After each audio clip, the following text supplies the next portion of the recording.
Oi pessoal, sou o professor Ricardo, sou professor de Química aqui da P3D e hoje nós vamos ver uma aula sobre estrutura da matéria. No tópico de atomística, nós vamos encontrar átomo de Dalton até átomo de Bohr. Nós vamos começar pelo átomo de Dalton para estudar a estrutura da matéria. Para Dalton, a matéria é feita de átomos, assim como estão representados aqui na tela. Os átomos de Dalton são esferas maciças e indivisíveis. E átomos diferentes são representados por tamanhos e eles têm massas diferentes. Dalton representava os átomos por símbolos. Então, esse aqui é o símbolo do átomo de hidrogênio. Esse aqui é o de oxigênio. Para Dalton, você podia combinar os átomos para formar as diferentes substâncias. Por exemplo, a combinação de hidrogênio com oxigênio era para Dalton o que a gente hoje conhece como água. Repare que a representação de Dalton é diferente da representação que temos hoje. No final da aula a gente vai voltar a falar disso e ver como é que essa representação de hoje ela é melhor do que a representação antiga de Dalton. O modelo de Dalton ele nos explica uma série de fatores. Um exemplo.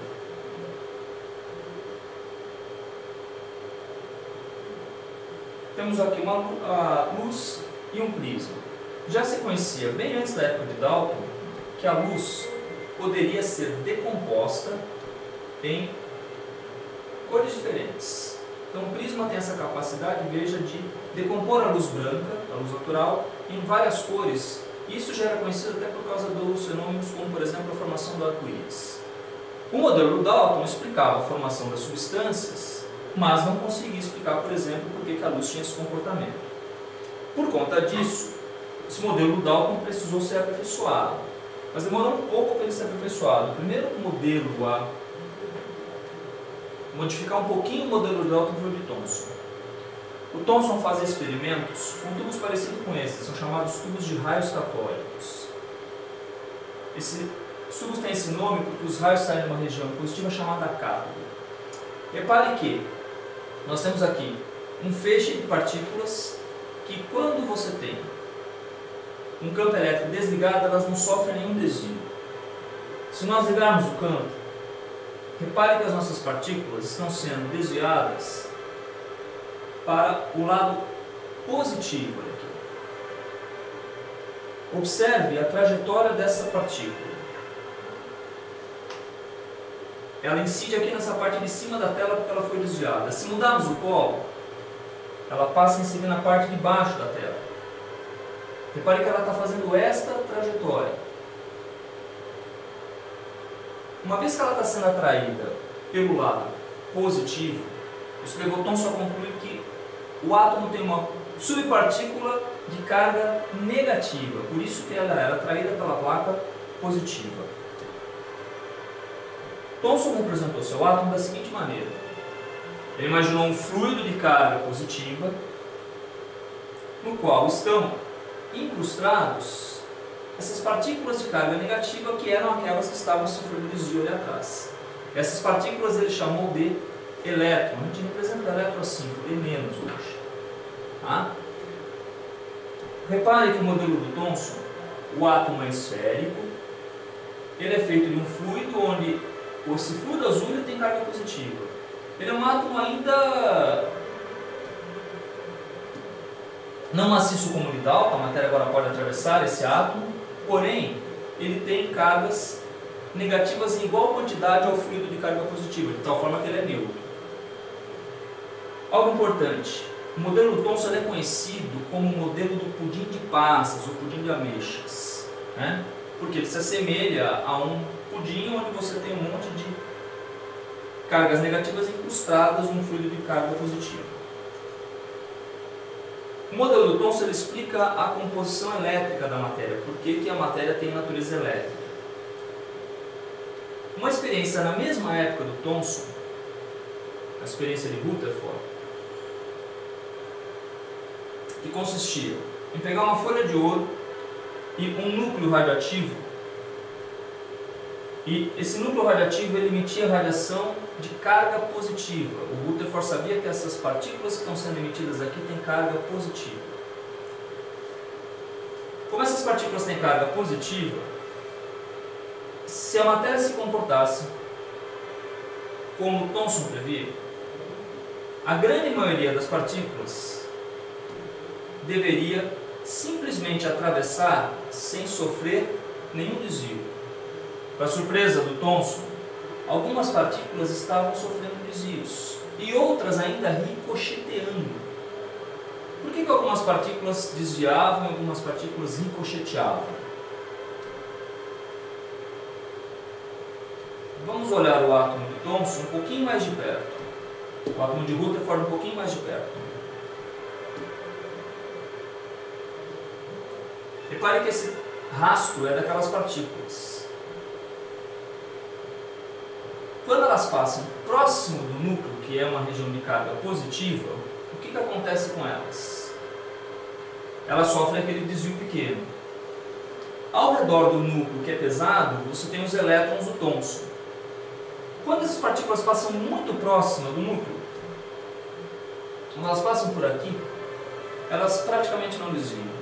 Quando elas passam muito próximo lá do núcleo, elas sofrem um desvio pequeno. Quando elas vão de frente para ele, elas acabam ricocheteando, não é? E para explicar esse resultado, que era o visual, era aquilo que ele está vendo, ele bolou essa ideia, esse modelo de átomo. Esse modelo tinha um problema. Qual é o problema?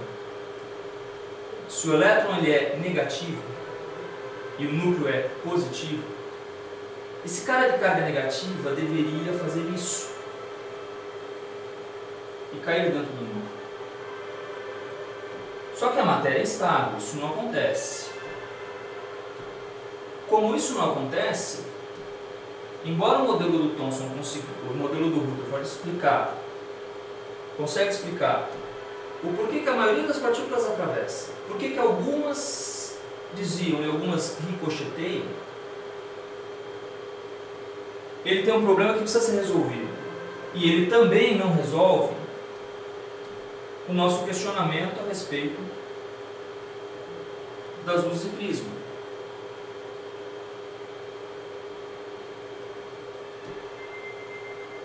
A luz branca ela pode ser decomposta, como a gente viu, em várias cores. Se nós mudamos o elemento, sódio, por exemplo, tem um certo espectro característico. Hélio tem um outro espectro, mercúrio um outro. E o modelo do Rutherford, além de ter aquele problema, ele não explica por que isso acontece. Então, embora seja um modelo mais sofisticado que o do Thomson e do Dalton, ele não consegue explicar isso. O que vai explicar isso é o nosso modelo de Bohr.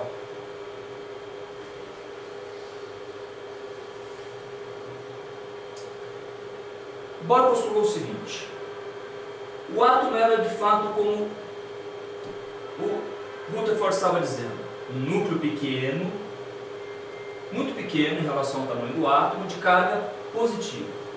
E o elétron de carga negativa ficava circulando ao redor desse núcleo. Só que esse elétron pode circular sem ganhar nem perder energia, de tal forma que ele não vai cair dentro do núcleo.